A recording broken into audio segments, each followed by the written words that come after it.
Chers téléspectateurs, bonjour. Bienvenue dans votre émission En route vers le forum. Aujourd'hui, nous avons le plaisir de recevoir M. Saturnin Epié, représentant résident de l'UNFPA au Niger. M. Saturnin Epié, merci d'avoir répondu à notre invitation. Madame, merci pour l'invitation. Merci. Monsieur le représentant résident de l'UNFPA, justement, l'UNFPA dont vous êtes le représentant résident est l'un des partenaires du Forum Youth Connect Sahel 2026 qui se tient à Niamey en août prochain.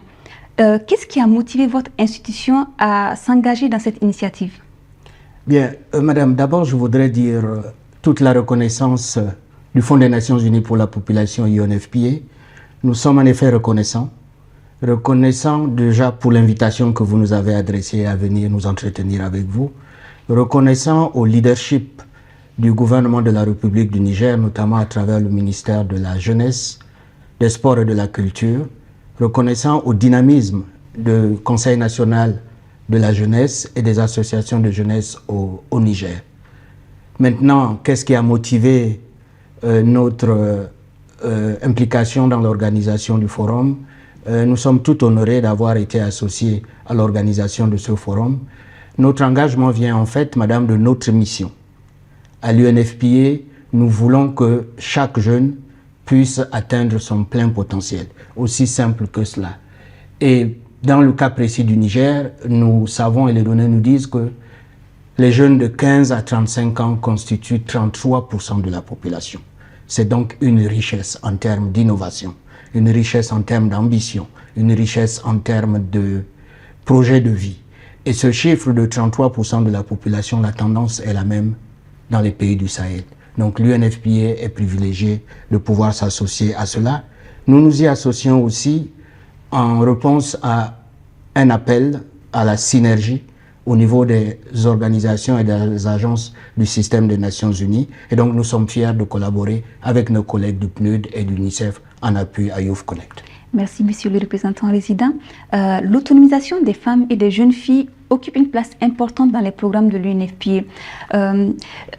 Quelles sont les actions qui seront mises en avant pour renforcer leur participation et leur leadership durant le forum? Alors, il faut rappeler que ce forum déjà a l'aval et la concurrence donc de notre bureau régional de UNFPA pour l'Afrique de l'Ouest et du Centre, en ce sens que nous sommes en train d'encourager les bureaux UNFPA à travers le Sahel de sponsoriser la participation des jeunes pour ce forum, et avec une note particulière pour la participation des jeunes filles. Donc nous allons y travailler. Il y a également que nous voulons que cela serve de plateforme à la jeunesse féminine pour qu'elles puissent partager leurs expériences. Ce n'est pas seulement de l'apprentissage, c'est aussi le partage d'expériences pour leurs ambitions, pour leurs actions, pour ce qu'elles sont en train de faire dans le monde de l'entrepreneuriat, dans la cohésion sociale, dans l'agriculture, dans l'éducation, et donc UNFPA se tient à leur côté. Nous voulons que cette plateforme leur serve à faire savoir ce qu'elles font et à apprendre des autres pays. Merci, monsieur le représentant résident. Donc, justement, en parlant de partage d'expérience, nous allons découvrir monsieur Shafi Lawali, un jeune Nigérien qui a eu à bénéficier d'opportunités du Forum Youth Connect Sahel. Il nous raconte son expérience. Moi, c'est Sani Lawali Ado Shafi. Je suis promoteur de l'entreprise IPREN, une entreprise spécialisée dans le développement des solutions et des innovations, surtout dans le domaine agricole. Nous sommes présents dans 4 pays, au Niger, au Nigeria, en Côte d'Ivoire, au Burkina. J'ai participé au Youth Connect de Dakar et c'était vraiment une expérience très très enrichissante. À part le réseautage, ça nous a permis en fait de pouvoir se mettre en relation avec des partenaires et surtout de travailler sur des projets, sur des idées de projets en collaboration avec d'autres innovateurs de la sous-région, surtout avec ceux du Sahel. Imaginez un environnement où c'est des innovateurs du Sahel qui se retrouvent. On a eu à discuter, à passer des bons moments ensemble, à échanger sur des projets, sur des idées entrepreneuriales. Actuellement, nous sommes en collaboration avec d'autres innovateurs qui sont dans des autres pays qui ont participé, d'où c'est le Youth Connect qui a permis notre mise en relation. Et surtout, on discute aussi avec des partenaires internationaux. À part les innovateurs africains, on discute avec des partenaires internationaux sur des projets d'investissement dans nos entreprises.